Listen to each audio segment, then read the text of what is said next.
Listo. Muy buenos días a esta sesión del Seminario de Estudios de Población y Salud Pública. Pues hoy estamos muy a gusto porque vamos a contar con la presencia de la doctora América Molina del Villar del CIESAS de la Ciudad de México. Estamos en la penúltima sesión de este seminario, el cual empezamos desde el mes de febrero. Eh, y en el cual hemos llevado la modalidad híbrida o virtual según sea el caso. Entonces tenemos la oportunidad de aprovechar las ventajas de los sistemas de información y tecnologías para que las presentaciones o las sesiones se queden en la red para que puedan ser compartidas a través de nuestra página, que es la página del Seminario de Estudios de Población y Salud Pública. Y hoy, pues bueno, vamos a tener nuestra penúltima ya sesión del año, o sea, se ha ido muy rápido. Y pues bueno, nuevamente quiero agradecer y contamos con la presencia de la doctora América Molina del Villar, que nos va a hablar sobre el cuidado y la mortalidad infantil en la Ciudad de México en 1915 y 1920. ¿Y quién mejor que ella para que se presente con nosotros y con el auditorio o los que vayan a ver este seminario y nos cuente un poco de su semblanza curricular, de lo que ha trabajado, las investigaciones que ha realizado, algunas publicaciones y ya entonces entrar en materia con la ponencia. Adelante, América. Pues, pues muchas gracias, muy buenos días.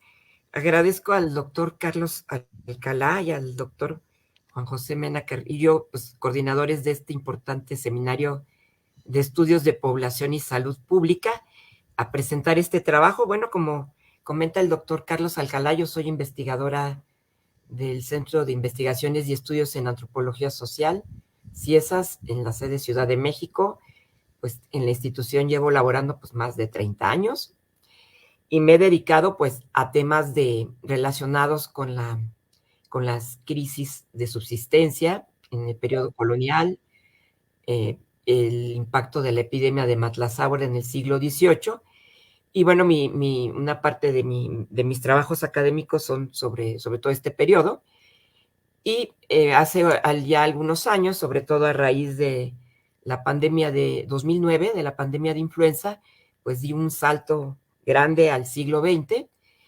Nos interesamos por estudiar el impacto de la pandemia de 1918, la devastadora antes de esta de COVID. Y bueno, armamos un seminario con la doctora Lourdes Márquez y con la doctora Claudia Pardo, que participó la sesión pasada. Y bueno, pues ya entré yo al trabajar sobre todo la influenza.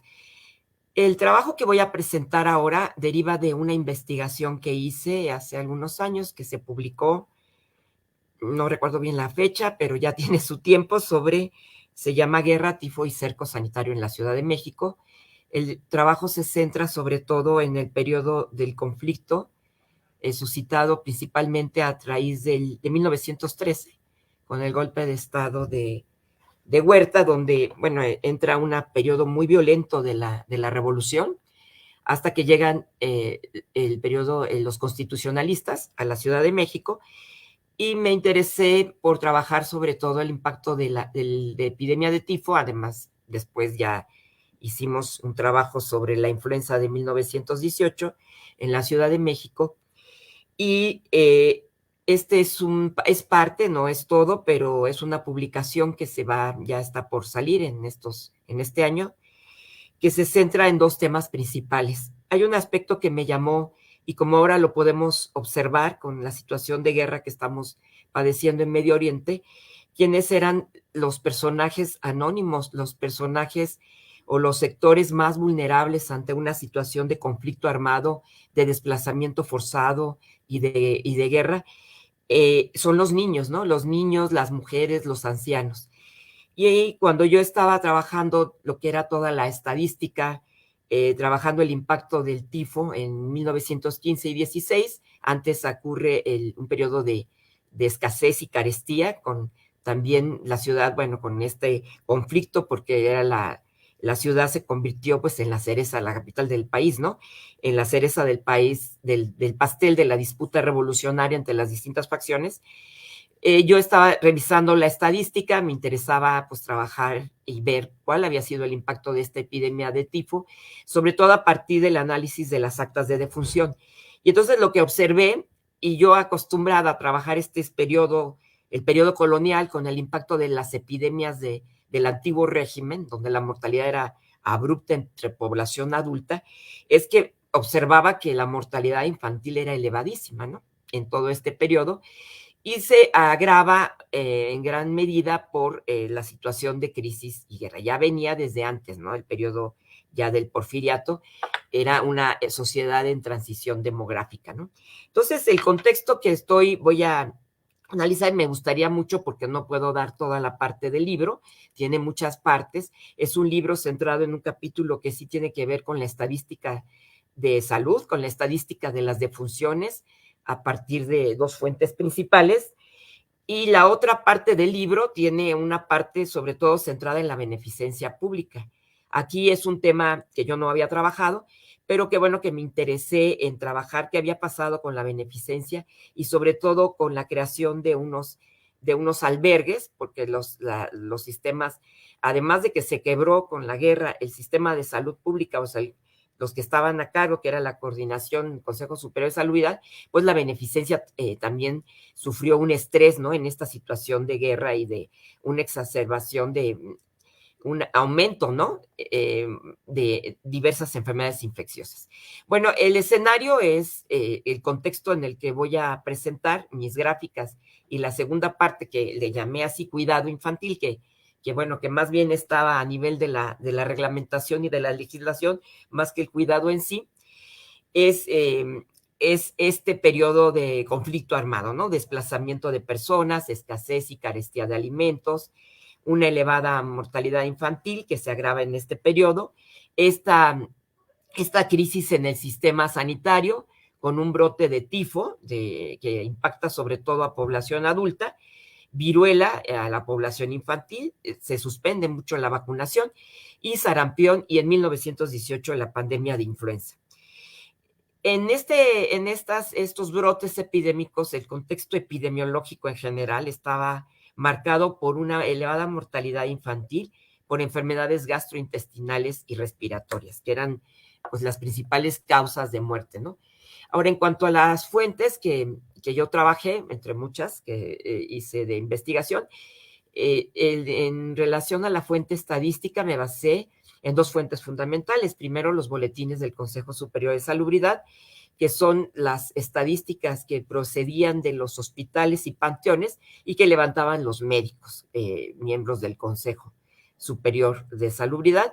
Y otra fuente que realmente es una fuente que son las actas de defunción de la Ciudad de México principalmente, donde se hizo un muestreo, ¿no? Porque el periodo es amplio, en 1918 se hizo un muestreo, y lo otro que es la información derivada en el archivo histórico de la Secretaría de Salud, lo que es gobernación, beneficencia pública, que es todos los informes de carácter administrativo de la beneficencia pública, en este caso, pues serían los que estaban en ese momento, que eran el Hospicio de Pobres, la Escuela Industrial también de Huérfanos, la Casa Cuna, que después se denominó Casa Cuna Constitucionalista, y estos eran las grandes instituciones del periodo colonial y del porfiriato, que eran los encargados de la beneficencia. Y si había algún problema, es algo que aparece de manera frecuente, que es algo de lo que voy a ver en la segunda parte de la presentación, pues es el análisis de las imágenes de la prensa. La prensa fue muy prolífica en cuanto, no solamente en este periodo, la nota era la nota bélica, la nota del conflicto, la nota política, sino también había sobre todo dos periódicos, el Nacional y el Demócrata, donde en las primeras planas está toda la obra sobre todo cuando llegan los constitucionalistas, a partir de 1916, en agosto empieza como la nota de la actuación de José María Rodríguez, que estaba encargado del Consejo Superior de Salubridad, y por otro lado, bueno, la beneficencia, ¿no? Entonces son como las notas principales de estas dos, como salía mucho, como de una manera propagandística, ¿no? Entonces trabajé mucho la prensa también, la fotografía, e hice en uno de los capítulos del texto, pues el análisis, ¿no?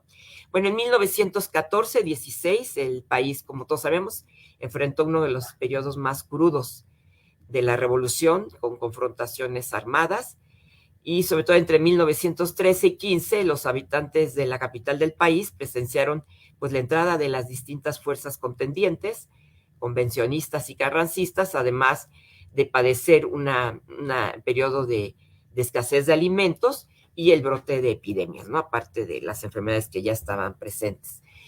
El arribo de las fuerzas constitucionalistas en agosto del 14 y la derrota en un principio, ¿no? Pero van saliendo, digamos, cuando vencen a las fuerzas federales, pero luego viene la disputa entre estas dos facciones, marcaron una etapa nueva, ¿no? De constantes cambios en la administración, así como cruentas batallas militares. Estos hechos provocaron pues un deterioro en las condiciones de vida de la población y de amplios sectores sociales, sobre todo de los grupos menos privilegiados, ¿no? Esta situación que se ha narrado, la historiografía sobre la revolución es muy, muy amplia, muy rica, pero bueno, a mí, sobre todo con este libro de la guerra tifo y cerco sanitario que ya había publicado, me interesó ver la situación en estos sectores, los que son como las víctimas, ¿no? De los daños colaterales de la guerra, ¿no? Por decirlo. Bueno, esta es una estadística, este es a partir de las actas de defunción, donde podemos ver y observar en 1915 y 16, aquí está este pico que corresponde a las enfermedades gastrointestinales. El tifo está acá en esta línea que ocurre entre agosto, octubre y sobre todo en el otoño, invierno, donde lo característico de aquí es la mortalidad en población adulta, ¿sí? Y esto, bueno, es en población infantil. También otra enfermedad, pues un incremento de viruela también y de las enfermedades respiratorias. Es lo que podemos observar en esta gráfica. Y esta es una pirámide a partir también de las actas de defunción, donde observamos que la mayor mortalidad, dividiéndola así, menores neonatos, menores de 1 año y de 0 a 4 años y de 5 a 9, donde se observa pues cómo está engrosada en la base. Y aquí de la población adulta, bueno, ya está aquí incluida la epidemia de tifo, ¿no? Que es sobre todo una epidemia provocada, bueno, por el piojo del cuerpo humano, es una riqueza, y muy relacionada con la situación le llamaban la fiebre de las trincheras, ¿no? De la situación sanitaria de los ejércitos y de la pobreza y de la insalubridad y la falta de agua. Bueno, estos boletines del Consejo Superior de Salubridad, que es la otra fuente con la que confronté mi información, pues también da cuenta del tifo. Aquí el tema, bueno, pues está entre este año del 16 y bueno, pues también es notable, por ejemplo, el caso de la sífilis. No hay un incremento. Si algo ocurre en la Ciudad de México es la llegada de ejércitos, ¿no? Y como es una ciudad sitiada en acoso militar, pero sí hay un aumento de sífilis. Y esto es muy importante señalarlo, porque en la estadística de defunción de la mortalidad infantil tenemos casos de sífilis hereditaria, ¿no? Que es de niños que mueren, ¿no? A edad muy temprana. Bueno, y entonces está también fiebre y paludismo. Aquí en 1917 observamos estos decesos que utilizamos para un trabajo sobre la influenza que publiqué con Lourdes Márquez. Aquí podemos observar cómo en los de 0 a 5 años, esto es lo que le llaman la W, en el caso de que los extremos son elevados por la elevada mortalidad infantil, pero en el caso adulta, pues la población, la esperanza de vida no era muy elevada, ¿no? No había una esperanza de vida. Esta es una sociedad en transición demográfica, y aquí, bueno, pues observamos en 1917, pues lo que sería ya también la secuela del tifo, pero aquí, bueno, aquí están los totales, y aquí podemos observar pues las características, ¿no? ¿Cuáles eran las principales causas de muerte? Esto a partir de las actas de defunción en este periodo. Aquí podemos observar mucho mayor de 1 a 5 años, de neonatos también y de menores de 1 año.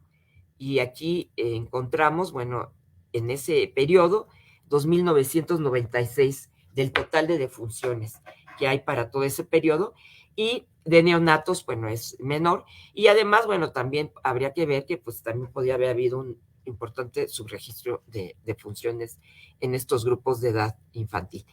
Las causas de muerte de menores de 1 año sobresale la enteritis y enterocolitis, que es una de las principales. Hay casos de meningitis, porque había una alerta de meningitis también en ese periodo. Y aquí, como les había comentado, sífilis congénita o hereditaria. También me aparece de manera importante viruela y afectación intestinal. Aquí respetamos, bueno, afortunadamente ya estaba esta clasificación de causas de muerte en las actas de defunción que levantaba un médico, y pudimos hacer esta pues clasificación de acuerdo a lo que registraba el médico, ¿no? El acta de defunción emitida por el médico. De 1 a 5 años, que es otra, encontramos, bueno, paludismo, viruela confluente, tifo menos, y también tuberculosis intestinal. Y estas eran las principales de 1 a 5 años. Y de 6 a 10 años, bueno, sobresalen también las enfermedades gastrointestinales y las respiratorias, meningitis y viruela. Hay un incremento importante de viruela. Bueno, esto era la estadística. Si algo había desde el periodo del Porfiriato, los médicos, que son los mismos que los vamos a ver actuando en este periodo aciago de la guerra, son médicos formados en el periodo del antiguo régimen. Había una seria preocupación por la elevada mortalidad infantil. Empezó de algún modo en el Porfiriato todo esto de la educación higiénica también y del cuidado infantil y de la reglamentación. Hay un importante, bueno, sobre todo al frente Eduardo Lisiaga, ¿no? Que lleva todas estas campañas también, que él permaneció al frente del Consejo Superior por bastante tiempo, más allá de todo este periodo, estos primeros años, entre 1910 hasta 14, bueno, era el tema del cuidado y de los niños, ¿no? De la mortalidad infantil. Pero viene el conflicto armado y toda la etapa de beneficencia o el cuidado, pues interrumpe en estos periodos de la guerra, ¿no? Si algo existe, sobre todo lo que podemos observar en la prensa, que la verdad hay mucha imagen en la prensa, en fotografías, pues es ver a esta cantidad de niños que había en la Ciudad de México o que acompañaban incluso a los ejércitos, ¿no? Villistas, las mujeres también. Y había algo que se notaba mucho, aparte de la nota de la prensa, sobre todo de dos medios que consulté, que fue el Demócrata y el Nacional. Se comentaba mucho sobre, bueno, aparte del periodo de la carestía, de la escasez y de la falta de alimentos, pues la gran cantidad de niños que había en la calle de la orfandad. Entonces, esta, por ejemplo, que es de Meraz, que hay mucho en la fototeca, que encontré mucha imagen, pues son unos niños en un orfanatorio en la Ciudad de México, donde pues se les observa, ¿no? Ahí están ellos rapados incluso, y los vamos a ver que se llevaban a cabo todas estas campañas de rapar a los niños por el tema del tifo, ¿no? Entonces aquí observamos esto. Además, bueno, otro aspecto importante, pues eran las campañas de higiene para combatir el tifo en 15 y 16, que se materializó, bueno, en una política muy dura, bueno, muy de carácter militar, como era José María Rodríguez, que era cercano a Carranza, y lleva a cabo esta política sanitaria con tintes pues militares, de combatir, y eso también lo vamos a observar en cuanto al tema de la orfandad, de llevar a cabo el traslado de enfermos en casas. Visitaron muchos hospicios, asilos, para llevar y trasladar a estos niños a los hospitales principales. En este caso, pues era el Hospital General, que se vio rebasado y tuvieron que hacer lazaretos en las afueras de la ciudad. Entonces, es muy enérgica la campaña y además, pues, vuelve un poco porque se había interrumpido la campaña de inoculación, de vacunación. Y luego, bueno, los ingenieros y los médicos llevan a cabo pues una inspección en todas las demarcaciones de la ciudad, de informes, y la presidencia, bueno, a cargo en este primer momento del consejo fue Ramón Macías y después ya entró en funciones José María Rodríguez. Y bueno, pues en esta información que ya había comentado de los boletines, pues hay estos informes, sobre todo de Alfonso Pruneda, de Domingo Orbañanos, y que habían llevado a cabo y que tenían unas preocupaciones importantes sobre el tema de la salud infantil, ¿no? Y llevan, bueno, vacunadores que recorren los contornos de aquellos lugares, vacunando a todos los que no habían recibido este beneficio y revacunando a los que soliciten, ¿no? Entonces, estos inspectores sanitarios, pues, van y llevan a cabo, pues, esta política de aislamiento. Si algo había en un tema que salió a relucir en este periodo que trabajé, bueno, ya centrado más en el tema de la beneficencia, es pues mucha imagen en la prensa y en fotografías. Esta es una del Centro Carson, y este señor que está aquí, que es el general Pablo González, llevó a cabo el cerco a la Ciudad de México en un general cercano a Carranza y a Obregón. Y es muy interesante porque si hay algo en la prensa, y lo que analicé, es que estos generales, tanto, bueno, Carranza, que aparece mucho en imágenes, y posteriormente Obregón también estará, es como estos generales dejan las armas y se volcan se consagran a la beneficencia, ¿no? A llevar a cabo visitas, inspecciones, y la prensa es muy detallada en estos informes a las diferentes instituciones de la beneficencia, y aquí lo vemos, pues visitando, ¿no? Está en la Escuela Industrial de Huérfanos, más adelante veremos una que es a la Casa Cuna, y Pablo González pues lleva a cabo estas visitas. Se interpreta como, se puede interpretar en el análisis de la imagen, como estas inspecciones y estas imágenes que aparecen en estas fotografías e informes, pues como de algún modo la beneficencia sirve para legitimar al gobierno, ¿no? Un gobierno que no había sido electo por la vía democrática, sino por las armas, ¿no? Entonces, en este sentido, el cuidado, ¿no? En el discurso, que también por una parte está el discurso médico, higienista, pero como el discurso de estos actores llevan a cabo toda esta como propaganda, que es muy interesante en el análisis que observamos, y sobre todo como un medio también para legitimarse, ¿no? Y ver cómo ya había acabado este periodo cruento y había que reconstruir al país. Yo esto lo interpreto también como un antecedente importante de lo que va a ser pues ya el México posrevolucionario, y donde se concretizan muchos de estos trabajos ya en el periodo obregonista, ¿no? Con Obregón. José María Rodríguez y Carranza en particular, bueno, pues era mucho, viene del antiguo, esta mentalidad del antiguo régimen, y la beneficencia, bueno, no tiene muchas diferencias con respecto al periodo anterior. Sin embargo, hay un tema que es, todas las instituciones de la beneficencia, como vamos a ver más adelante, quedan rebasadas. Y él es el creador de 6 asilos que le llama asilos constitucionalistas. Venía este nombre como un poco del tema de la guerra, ¿no? También la guerra, de la Primera Guerra Mundial, de aislar a estos y de brindar, sobre todo en principio, la idea era dar protección, y ahí hay unas cartas muy interesantes, a los huérfanos de los soldados que lucharon en la contienda, de los soldados del ejército, ¿no? Del ejército constitucionalista. Entonces se crean estos asilos que más adelante vamos a ver. Bueno, se hacen allá las alertas, como ya había indicado, y en todos los informes hay mucha alusión a las condiciones de pobreza y vulnerabilidad que había, y lo cual esta situación, sobre todo la insalubridad, pues era atribuido a estos brotes epidémicos, ¿no? Las instituciones de beneficencia, que no voy a ahondar mucho en esto por tiempo, en los informes de carácter administrativo se observa pues, que no gozaban de las mejores condiciones. No había mucho dinero para llevar a cabo la obra, requería mucho.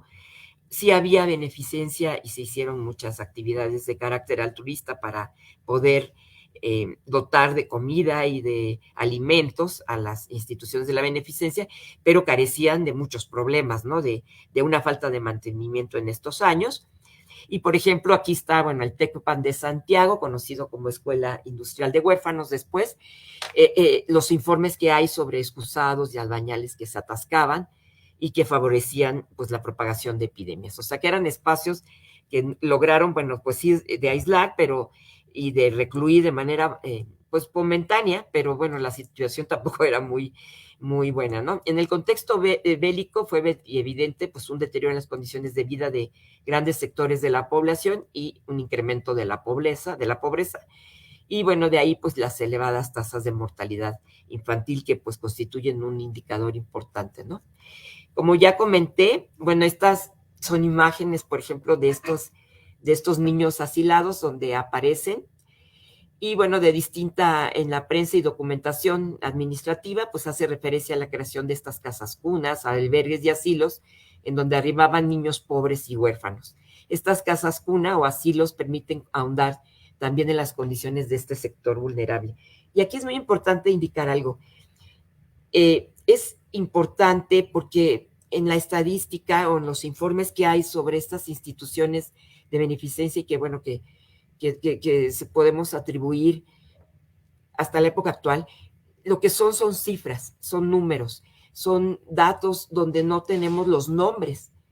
En ocasiones, y es algo que trato de detallar en el trabajo, de qué manera eran verdaderos huérfanos los que llegaban a estas instituciones de beneficencia y pasaban por un periodo corto, hasta 14 años, y lo que encontré, había una constante fluctuación de llegada y salida de niños y de los cuales no sabemos si tenían padre o no. Sí llegaba, de acuerdo a la reglamentación, un tutor que tenía que ser responsable, pero en algún momento no todos sabemos si tenían padres y en ocasiones también eran padres que no los podían mantener y los llevaban a esos internados. Y la situación es muy interesante al interior de estos albergues. Por ejemplo, son principalmente, se hicieron 6 asilos constitucionalistas, y por ejemplo, es el número 5, y aquí se ve un croquis donde está la organización, y bueno, pues tenían cuartos, muchos se acondicionaron casas para hacer estos albergues, y bueno, pues se ve la distribución, ¿no? Había toda esa intención de crear cuartos aparte, ¿no? De que tuvieran cocinas, de que tuvieran una buena situación, pero sobre todo había un asilo, por ejemplo, el número 3 Donceles, que tenía unas condiciones de insalubridad tremenda, y ahorita, voy a ver una parte de la estadística, porque también en cada asilo había un médico que llevaba a cabo la inspección, el certificado, la visita de los niños, las inspecciones médicas a los niños albergados y las condiciones de salud que permiten conocer pues las condiciones sanitarias y las condiciones de salud de estos niños, ¿no? Bueno, por ejemplo, esto es muy interesante en la prensa, ¿no? Hay como estas visitas a este es el hospicio de pobres, pero lo interesante de contrastar y fuentes de información es ver, por un lado, la prensa y por otro, la parte administrativa, los informes que cotidianamente llegaban a la beneficencia, donde podemos observar que las condiciones no eran del todo como aparecen en la prensa que se publicaba en esos años, donde a partir de mucha información administrativa, pues se dejaba ver pues que habían varias carencias, ¿no? Aquí está, como ya había visto, esta casa cuna, y es Pablo González, y están nuestros niños, ¿no? Chiquitos, que son los que estaban abrigados, y bueno, estos ya no aparecen, en general tan férreo en sus campañas, bueno, y ahí aparece visitando estos niños, y como comenté, pues las condiciones, hay informes muy detallados, sobre todo de los niños que estaban en los puneros, y de situación de enfermedades, carencias, ¿no?, de los niños, ¿no? Esta es también otra de las imágenes importantes. Aquí, por ejemplo, está esta visita, es el general, creo que Francisco Murguía, que va a visitar una escuela, y bueno, pues está esta directora, y esto es interesantísimo, cómo hay en estas instituciones, pues podemos ver a estos niños, me sorprendió mucho, con rifles, ¿no? Había toda esta instrucción militar, porque la idea de estos, tanto asilos como escuelas, era no solamente, esto quedaba mucho en el papel, y a veces no se podía materializar, brindarles un oficio, darles cuidado, atención y darles un oficio para que fueran útiles a la vida. Se les daban cursos de diversos, ¿no? Y en este caso, bueno, la instrucción, bueno, un periodo dominado por la guerra, pues la cuestión militar, ¿no? Estaba muy presente y bueno, llevaban estas bandas y les llevaban rifles y tamborcitos y todo esto, ¿no? Bueno, esta estadística se puede observar, aquí están las principales instituciones, no tengo más que para hasta el asilo 4. Obviamente el hospicio de niños, o hospicio de pobres, era el que tenía el mayor número de ingresos en este periodo. Está entre 1621, en 1918 a 1601, el promedio mensual, ¿sí?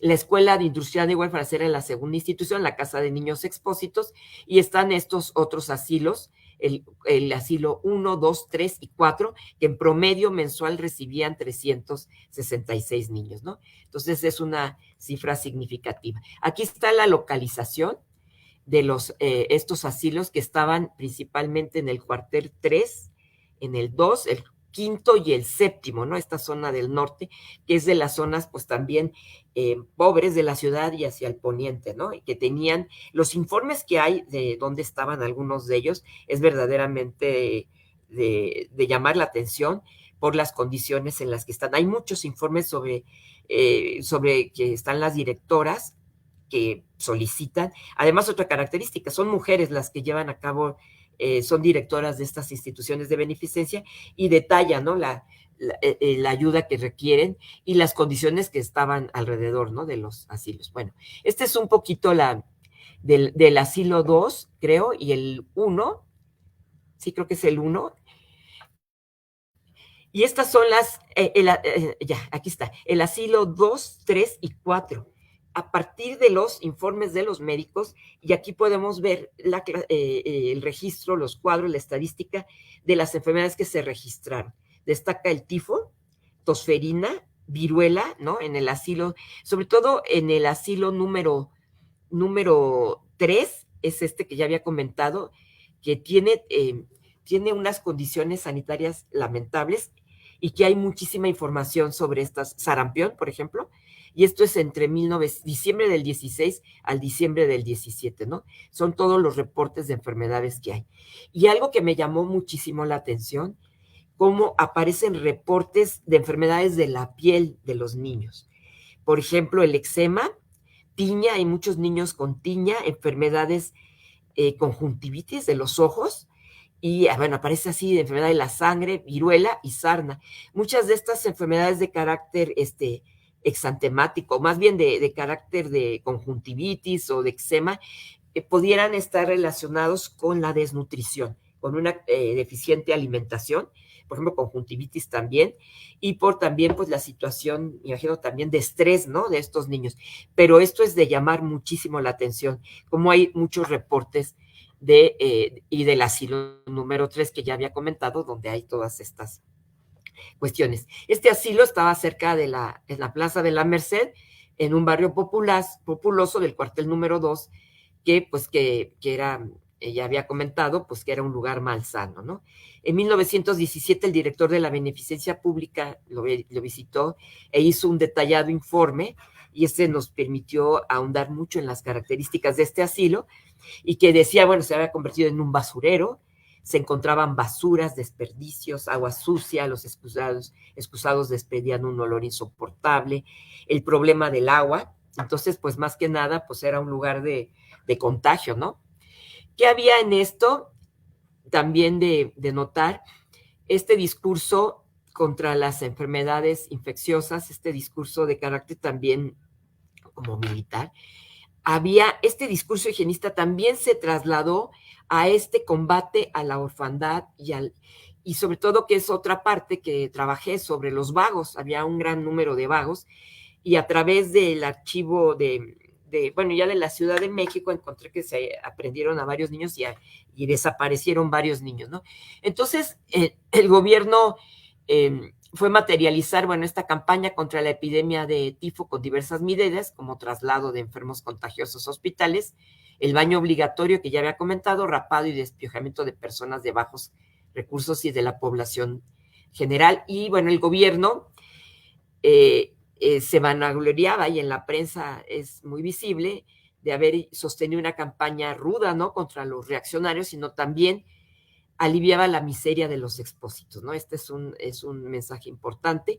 El discurso oficial es interesante en este aspecto, debido a que señalaba que el gobierno constitucionalista no solo había formado indómitos guerreros, así entre comillas, que destruían con la fuerza de las armas todo lo inmoral y ruinoso que estuviera a su paso, sino también generaba gente con cabeza y gran generosidad para remediar todos los males, ¿no? Es parte del discurso. Y dice, bueno, después de librar la lucha armada, ahora había que reconstruir, era una etapa pues de reconstrucción, ¿no?, en este momento. Y bueno, este es parte de la prensa, por ejemplo, esta de llamar plaga, ¿no?, de mendigos y vagos que infectan la ciudad, como parte de este discurso, estas señalamientos, niños, ratas y miseria, ¿no?, en este sentido. Y bueno, para ya cerrar esta presentación, bueno, se concluye que esta política asistencial y sanitaria mostró pues dos caras, ¿no? Una volcada a la beneficencia y otra de carácter pues punitiva, de control social. Dentro de estas características de llevar y recluir y aislar, pues era también esta parte, pues este miedo, ¿no? El miedo que puede haber pues hacia los pobres, hacia que estos pobres se convirtieran en criminales, ¿no? La situación social y, bueno, lo que ha trabajado Ana María Carrillo, ¿no?, del miedo a los pobres por lo del tifo, o Pablo Picato sobre la cuestión de la Ciudad de México, ¿no?, la violencia, era parte, ¿no?, de este discurso. Y bueno, otro tema, pues, quiénes eran los verdaderos pobres, ¿no?, que es una parte del trabajo. Básicamente, bueno, como eran, y que eran susceptibles a la beneficencia, porque no solamente se albergó a niños menores de 14 años, sino también mujeres. Y ancianos, quiero decir que eran ancianos de 50 o 60 años, hasta de 40 los clasificaban así.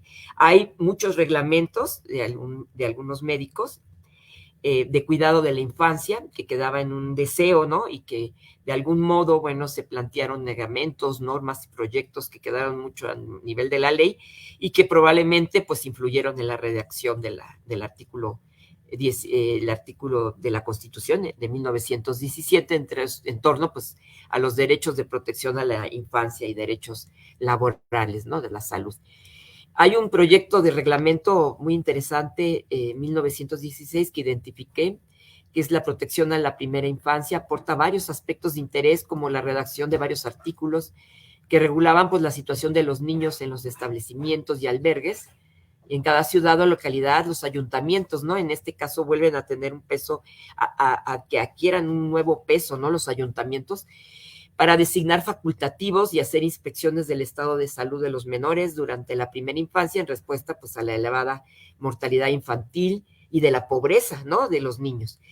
Y aquí, bueno, como aquí citando a Mercedes Alanís, que ha trabajado este tema, la institucionalización de la atención médica respondió pues a una dinámica compleja que se prolongó pues durante la primera mitad del siglo XX, y el punto de inicio de este proceso pues fue la acción y presencia de médicos en hospicios y en el ámbito escolar, que pudimos visualizar en el trabajo, y que, bueno, pues desde el periodo anterior, ¿no?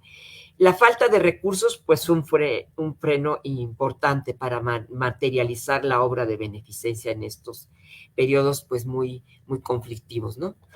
Y bueno, aquí, en caso, por ejemplo, de otros casos en Latinoamérica, como lo ha señalado Diego Armus, en Argentina, bueno, pues se difundieron estos, digamos, proyectos y programas de protección a la primera infancia, ¿no? Por ejemplo, de llevar a cabo códigos higiénicos que ya estaban presentes desde antes, y el auge de la puericultura, ¿no?, de establecimiento de nuevos estándares de crecimiento y desarrollo infantil. En la primera década del siglo XX, pues germinó un importante esfuerzo por difundir la cultura higiénica, pues manifiesta en diversas iniciativas, tales como cursos infantiles o publicaciones periódicas dirigidas a la infancia, a la lactancia, ¿no? El cuidado materno-infantil, de parte, bueno, de este discurso médico. Y bueno, pues este tema fue impermeable, ¿no? A los avatares de la política, prevalecían preceptos de la higiene en la niñez. En este sentido se asentaron y proliferaron los valores de la inocencia, pureza infantil en un mundo moderno, pues azotado por diversas enfermedades y por la guerra, ¿no? Y este es un poco de la parte ya del trabajo del estudio, pues todas estas imágenes que hay, ¿no? Por ejemplo, esta Sociedad Protectora del Niño que apareció en el Demócrata, y mucha información de la prensa de la beneficencia privada, las señoras esposas de estos generales carrancistas, pues consagradas, ¿no? A llevar a cabo estas colectas. Muchos se hicieron actividades, corridas de toros, eventos hípicos, ¿no? Para recolectar dinero a la beneficencia. Y bueno, uno de los aspectos que quería, ya para finalizar, que ve este trabajo, es cubrir un periodo que no había sido del todo menos analizado, no que no haya sido, que tiene que ver, pues hay trabajos, ¿no? Sobre todo el periodo del Porfiriato o el periodo posterior ya con Obregón, que continúa esto, pues ver este periodo pues de gran inestabilidad, este periodo de escasez, este periodo de carestía, este periodo donde está una epidemia de tifo, ¿no? El hambre y la pandemia de influenza de 1918 que causó todo un reto al sistema de salud y sanitario, ¿no? Y con esto pues yo concluyo mi presentación y agradezco pues la presencia en redes, quienes estén por ahí, y la invitación a presentar este trabajo, una partecita de este trabajo. Muchas gracias. Bueno, pues muchas gracias, América, por tu participación, siempre muy oportuna en estos temas de salud pública y también un tanto de demografía en cuestiones, sobre todo en perspectiva histórica. Entonces, revisando la página, para los que se conectaron, que pusieron likes, los están presentes, si quieren hacer alguna pregunta o comentario a través de la página, pues lo pueden hacer y de aquí se pueden responder.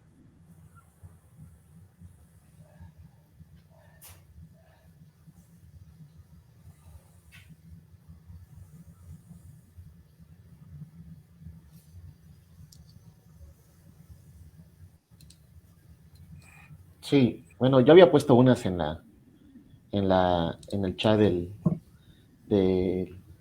la conferencia. No veo por el momento a ver quién se anima. No sé si Juan José quiere hacer algún comentario sobre la presentación. ¿Me escuchan? ¿Me escuchan?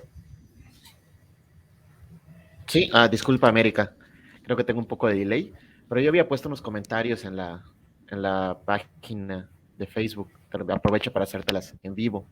Es si existe información sobre de qué zonas de la ciudad eran los niños asilados en los orfanatorios. Esa es mi primera pregunta. Y la segunda es, ¿de qué dependía la ubicación de estos asilos? Me imagino que estaban en las zonas más empobrecidas de la urbe, ¿no? Sí. Muchas gracias. Desgraciadamente no sabemos de dónde venían. Es que primero no hay una estadística continua. Eso no, porque en realidad eran como informes de carácter administrativo y no sabemos de dónde, nunca aparece el origen de estos niños. Si procedían algunas cartas, que eso lo logré en el del Fondo Carranza, donde aparecen las solicitudes de estas señoras que le piden a Carranza que dé albergue a estos huérfanos ahora sí, de soldados, y venían del norte. Ahí sí sabemos que habían muerto en batallas, el padre y que la mujer y que el niño y que son varias, pero son poquitas, pero podríamos que vinieran que venían, bueno, mucha gente muchos, sí hubo una migración importante del norte, que estaba realmente azotado por los conflictos armados y llegaban a la ciudad, o de la zona aledaña también del Estado de México, pero en concreto no sabemos de dónde procedía, porque lo único que sabemos es como cifras.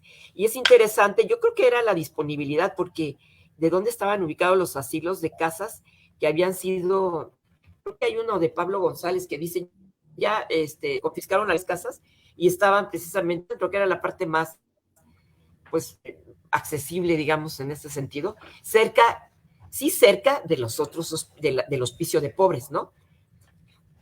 Que estuvieran ahí, que eran casas, como puse en el plano, pues casas que eran de familiares y que a lo mejor las tomaron o que lograron haberlas acondicionado, pero que también creo que era interesante que estuvieran a la mano, ¿no? De los mercados o de donde hubiera pues una cierta infraestructura que también no era como muy buena, ¿no? En algunos casos. Muchas gracias. Hay una pregunta en el chat de Claudia, sí, no, de Claudia Pardo. Te la leo Okay. y si le quieres la puedes contestar. Claudia pregunta, sí, en primer lugar, felicita a América, que muchas felicidades por la conferencia. Y sus preguntas son si tienen los datos de qué tratamientos se les daba a los niños. Esa es la primera pregunta. Y la segunda es si existieron algunos asilos efímeros dentro de la ciudad. ¿Algunos asilos que, perdón? Efímeros. No escuché dentro de la ciudad. Si los asilos fueron efímeros o eran... Sí, porque, por ejemplo, esto es lo que se me olvidó decir, estos asilos para el 18 se clausuraron todos.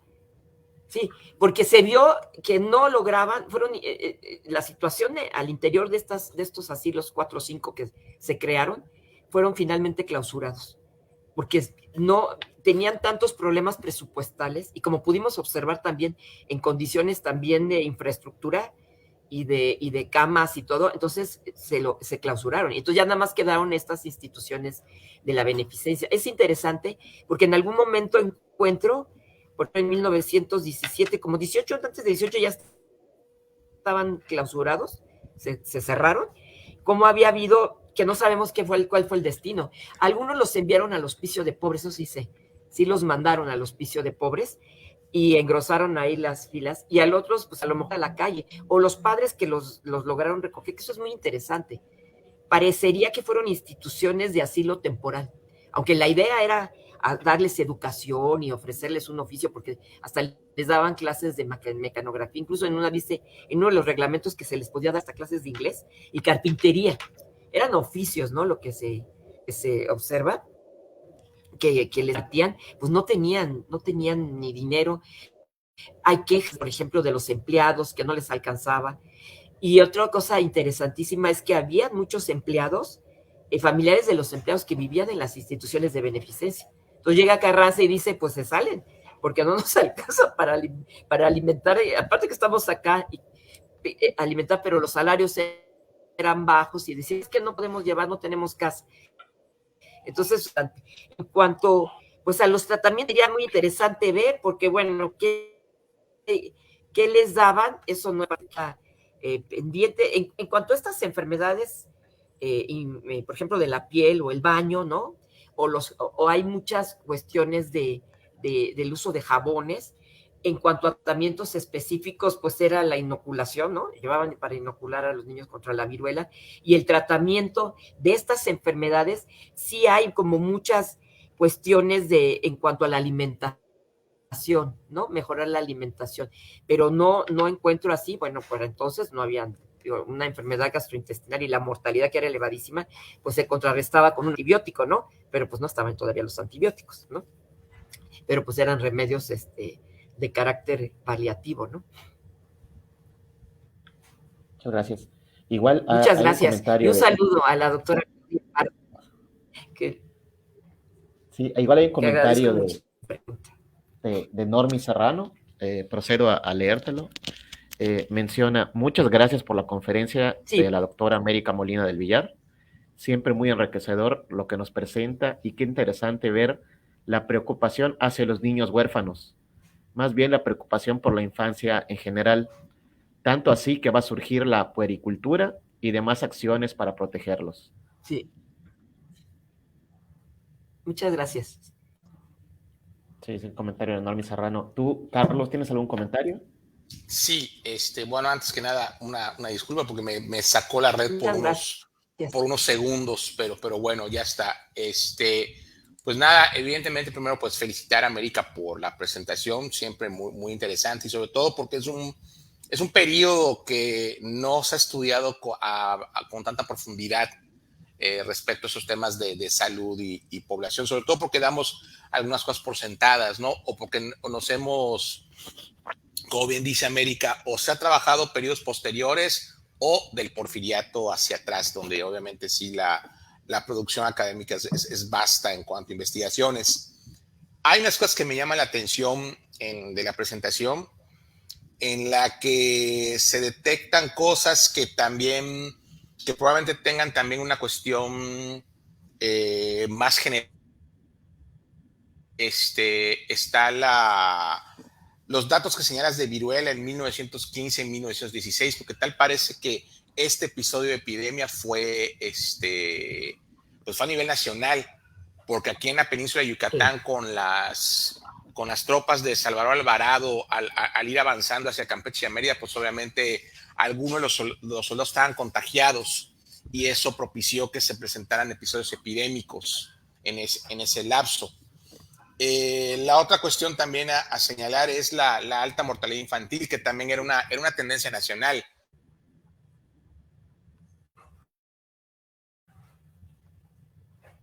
Ahí se nos fue.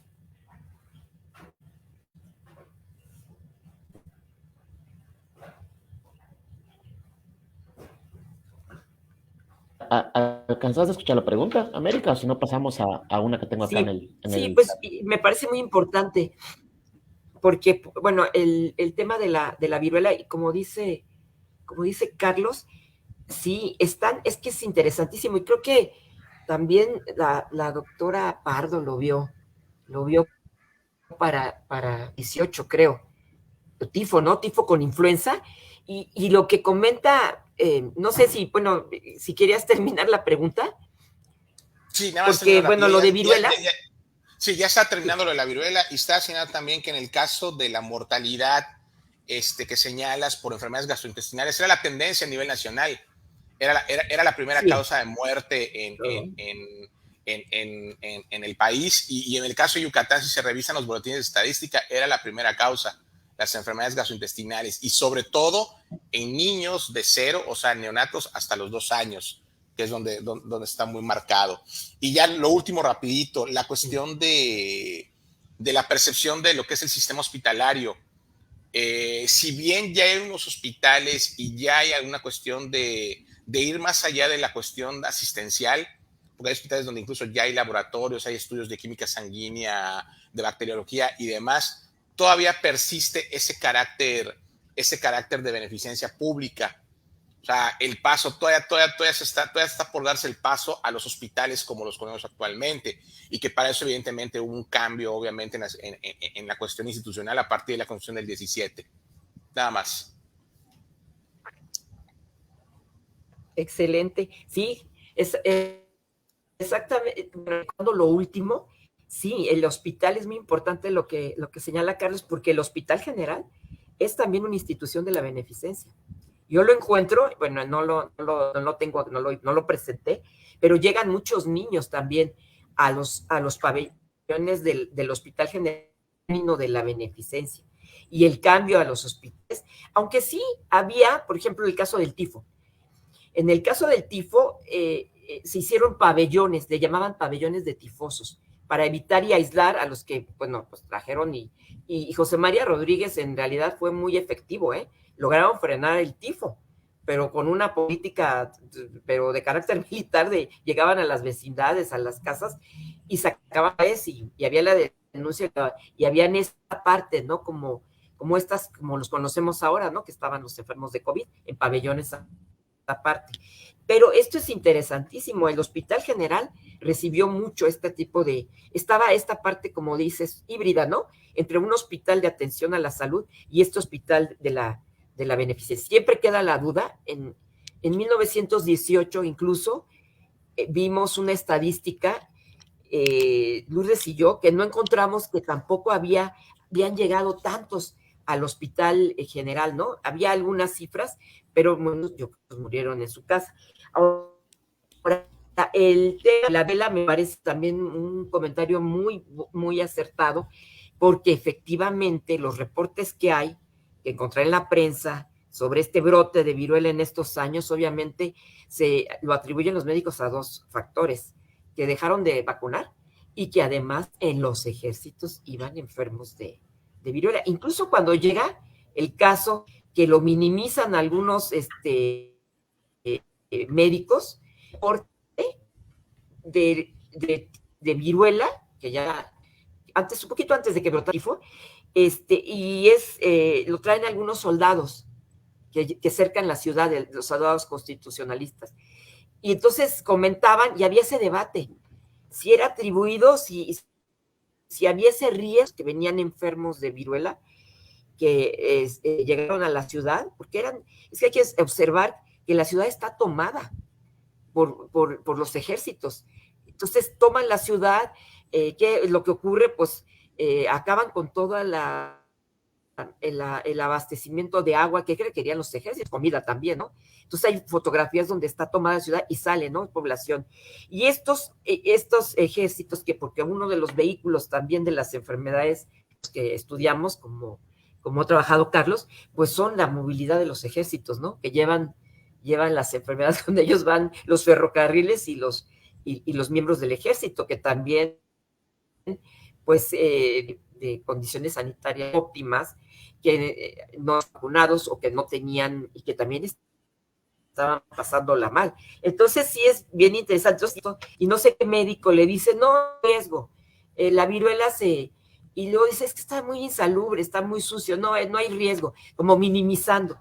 Pero bueno, luego llegó y empezó hubo casos de viruela que se presentaron en estos años, pero va, y a lo largo del siglo XIX están las dos, viruela y tifo, ¿no? Ahí van caminando, ¿sabes? Habrá que hacer un trabajo sobre ese tema, Carlos. Y luego, bueno, no sé, el otro, de la primera causa de muerte, ¿no?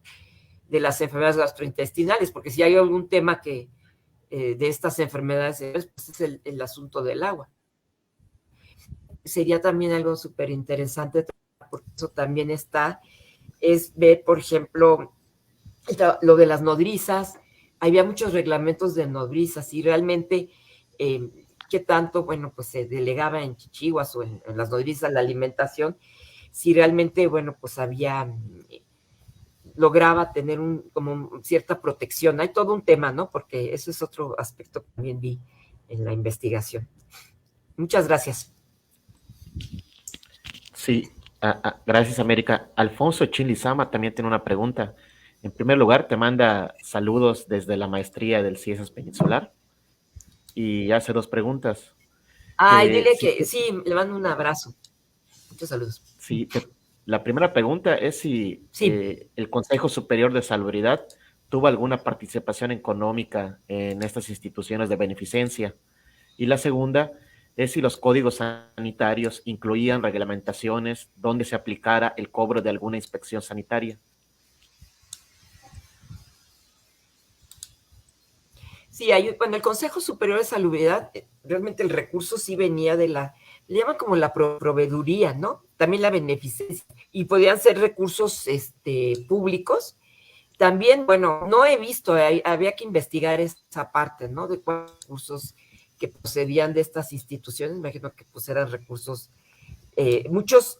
Hay otro aspecto, bueno, no sé si pueda ser del Consejo, de rentas de terrenos, ¿no? Bueno, porque el ayuntamiento, bueno, aquí hubo un cambio en 1903, el ayuntamiento, el poder cobrar impuestos, ¿no? Se hace como una centralización, ¿no? Y entonces eso afecta mucho por ejemplo, a que puedan, que de dónde procedían estos recursos, que yo creo que es importante investigarlo.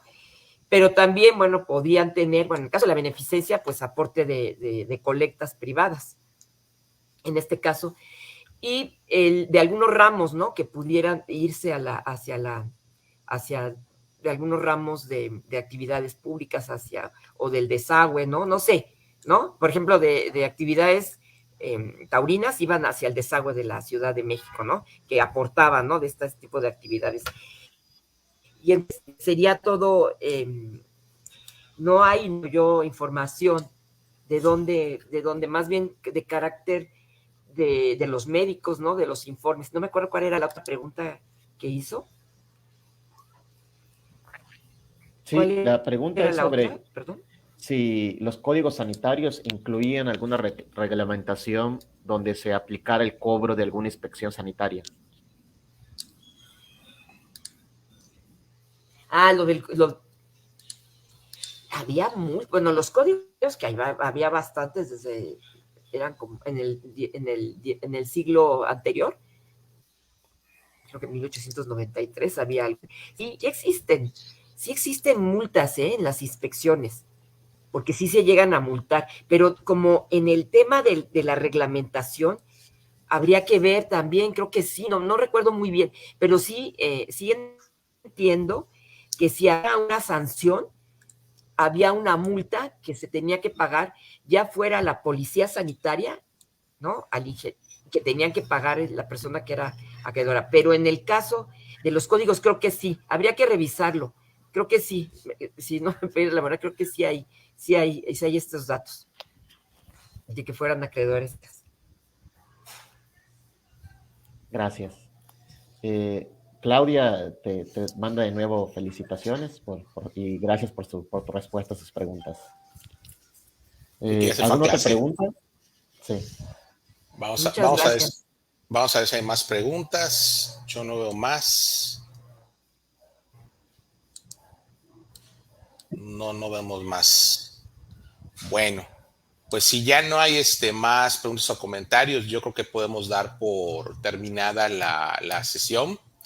Ha sido una sesión muy interesante y muy productiva, sobre todo también porque nos abre nuevas ventanas de investigación en el mismo marco de los estudios de la salud pública.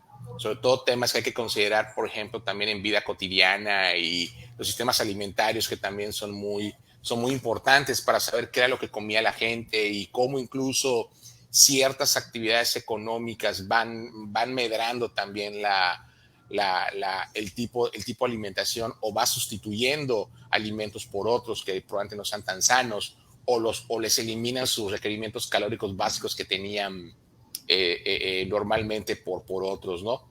Y que también inciden en estos índices de mortalidad y de morbilidad.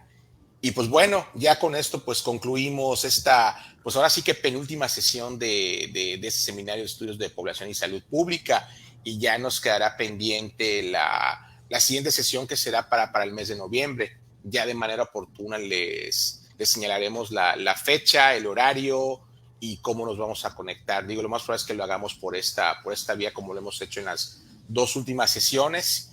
Y bueno, quienes estén también interesados, de compañeros académicos que quieran participar con nosotros, pues adelante. El seminario está abierto para el diálogo y para la presentación de trabajos de índole académico. Y esto lo señalo porque ya vamos a empezar a armar el calendario para las sesiones del próximo año. Entonces, si no tienen algún comentario más, América, ¿no quieres comentar algo más? Juan José. Sí, yo No, le pues quiero agradecer. agradecer la presentación y Sí, la retroalimentación, ¿no? Y la intervención de la querida doctora Claudia Pardo, y quien habló también, y del estudiante de maestría, y bueno, pues que pues eso es lo importante, que les haya llamado la atención y sea su interés. Y muchas gracias a los dos. Al contrario. Por sus igual, muchas preguntas gracias. y comentarios. Igual América, quería aprovechar para agradecerte por presentarnos esta interesante ponencia. La verdad, una conocedora. Ya no estamos tema. al aire, ¿verdad? No, todavía estamos al aire. Ya Hasta no estoy estamos al aire, cerrando. ¿no? Sí, seguimos. Entonces, seguimos. no, No te Sí, preocupes, estamos cerrando ya para cerrando. ahorita. Juan José nos va a no, indicar al ya cuando contrario, salgamos. gracias. Sí. Sí, agradecerte, América. La verdad, muchas gracias por tu presencia en el seminario. Importante, un No, pues especialista en José, el pues tema. muchas gracias, sí, un gusto. Sí, bueno, sin más, Sí, no, pues un gusto. nos despedimos de la transmisión y nos vemos de aquí en un Sí, mes. Muchas gracias a todos los asistentes por muchas sus gracias, preguntas. muchas gracias. Hasta luego. Hasta luego.